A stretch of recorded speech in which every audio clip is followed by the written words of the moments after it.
Você quer saber um pouco mais sobre a influência que a alimentação pode ter na sua performance na corrida? Então vem ver esse vídeo aqui.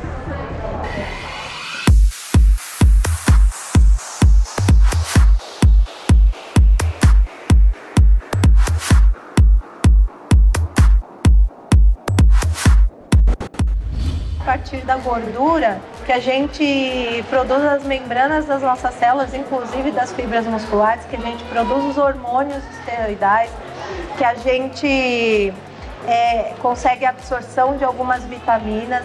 Então, assim, boas fontes de gordura tem que estar presente na alimentação do dia, em todas as principais refeições, e não é só antes ou depois ou durante da prova, tem que estar presente sempre. Tá? Além do que, o ômega 3 é uma fonte de gordura, é uma gordura que é muito importante no pós-treino, porque ele é um excelente antioxidante. E aí, falando de antioxidante, a gente lembra daquela polêmica que todo mundo fala, que correr envelhece, que correr não é bom porque para mulher, porque vai ficar toda envelhecida, enrugada e tudo mais. Isso acontece porque o excesso de atividade física causa o aumento de produção de radicais livres. E os radicais livres são os responsáveis pelo envelhecimento, né? Só que se você tiver na alimentação uma boa ingesta de alimentos fontes de antioxidantes, você mantém isso equilibrado. Se tiver esse equilíbrio, você não vai envelhecer de correr. E a gente acaba lançando mão de alguns suplementos, né? Por exemplo, vitamina C, coenzima Q10, resveratrol. Esses são suplementos antioxidantes muito interessantes para a gente usar, principalmente quem está treinando muito longo e principalmente quem treina em cidades grandes e poluídas como São Paulo, por exemplo.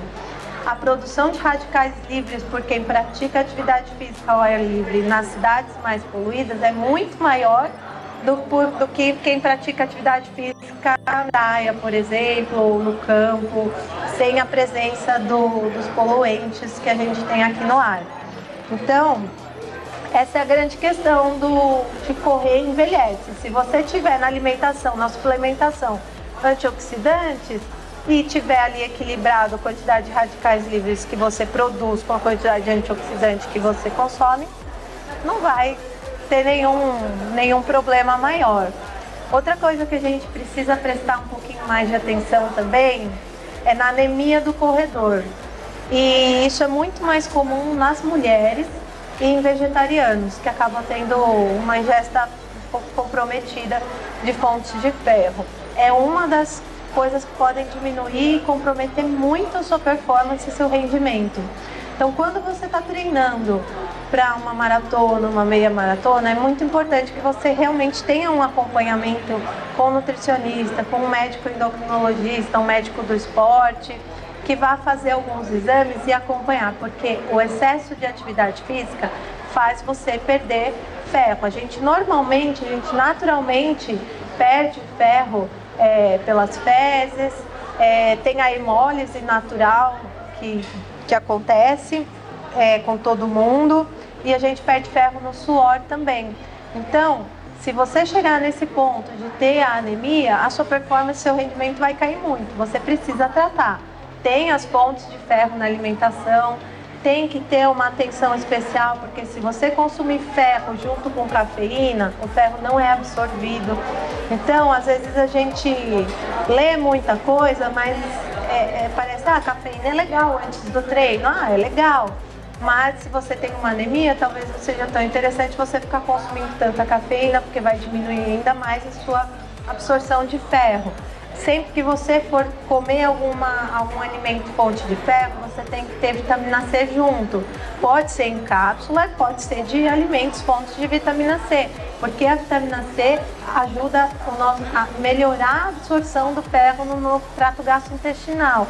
Então a gente precisa ter a combinação de tudo certinho para que a alimentação forneça tudo o que você precisa para você ter um bom rendimento e poder praticar o esporte com saúde, né? Porque a gente vê muita gente que acaba negligenciando a alimentação, quer correr mais do que está treinado, come menos do que precisa, e isso acaba causando lesões, overtraining, anemia, problemas hormonais. Então a gente precisa ter tudo regulado, tudo balanceadinho para a gente ter uma performance boa e saúde também. Não é só performance, é saúde, porque a maioria de nós não somos atletas profissionais, então a gente faz isso por prazer, né? E se é por prazer, a gente precisa manter saúde. Atletas profissionais normalmente não são muito saudáveis, eles acabam tendo muitos problemas pelo excesso de treino, né? Por isso que eles precisam mais ainda de suplementos e uma alimentação mais controlada. O jejum intermitente é um estilo de vida, não é?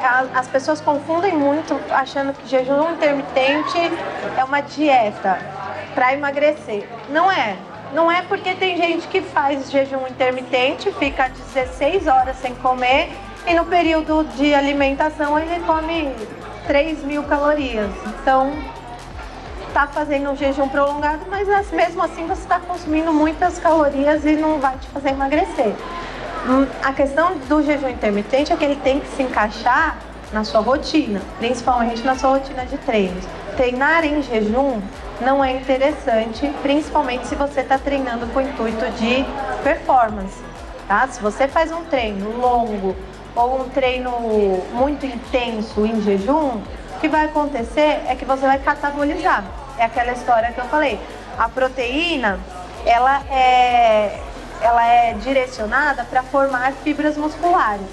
Mas se você tiver com déficit calórico, se você não estiver consumindo carboidrato, proteína o suficiente para manter os seus níveis de energia durante o treino, seu corpo vai usar essa proteína e o seu músculo vai catabolizar, quebrar fibras musculares para produzir energia. Então, e perder músculo é tudo que a gente não quer nunca, tá? Todo nosso objetivo em manter a alimentação é manter a massa muscular ou aumentar.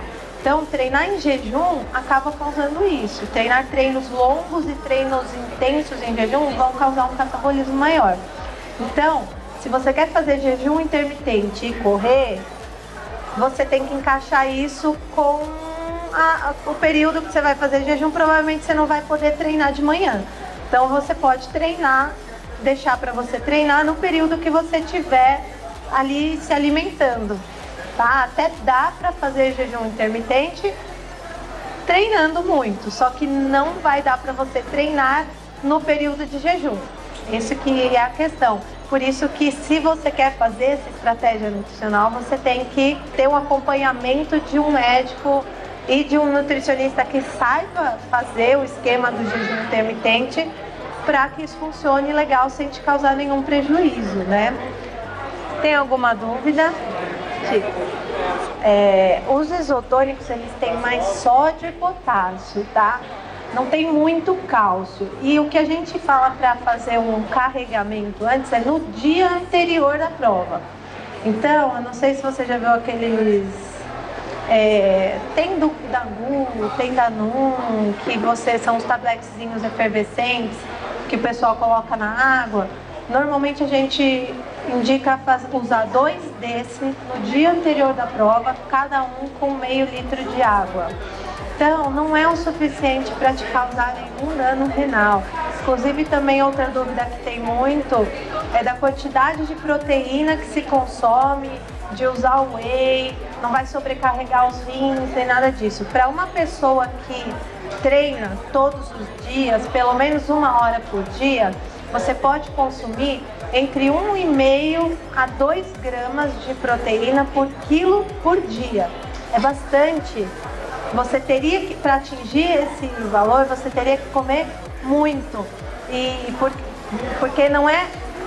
O que as pessoas pensam é que em 1 grama de carne tem 1 grama de proteína. Não é assim. Então, normalmente, ali vai 100 gramas de carne, vai ter 19, 20 gramas de proteína. Então você teria que comer uma quantidade absurda para atingir essa quantidade de proteína para sobrecarregar o seu rim. Então, é difícil. Tem gente que atinge isso, porque são pessoas exageradas. Mas a população normal é difícil, não chega nesse ponto. A canelite, ela pode ter a ver mais com o jeito que você está pisando, com a postura durante a corrida. Agora, essa sensação de fadiga, cãibra, sim, tem muito a ver com a alimentação. Até a deficiência de alguns nutrientes, deficiência de proteína, a deficiência de carboidratos, de algumas vitaminas, elas podem favorecer lesões. Às vezes as pessoas pensam que é só o excesso de treino ou pisar errado que vai te causar lesões, mas a alimentação inadequada também pode favorecer uma lesão. Então você precisa rever a hidratação. Então, a hidratação vai fazer muita diferença, tá? E essa questão dos eletrólitos e também o jeito que você pisa. E fortalecer também é importante, porque às vezes quando a gente começa a ter muita dor aqui e aqui no começo da corrida, é porque é sinal de que esses músculos estão muito fracos. Então tem alguns exercícios bem específicos para a musculatura aqui da frente, para a panturrilha, que podem ajudar a diminuir essas dores que você sente. Mas hidratar é muito importante. Por exemplo, se você vai fazer uma maratona, você consumir até 2% do seu peso em água nos 2 dias anteriores, porque é mais ou menos a conta do que você vai perder durante a prova, entendeu? Então assim, se você não estiver consumindo água suficiente, os músculos não funcionam, nada funciona.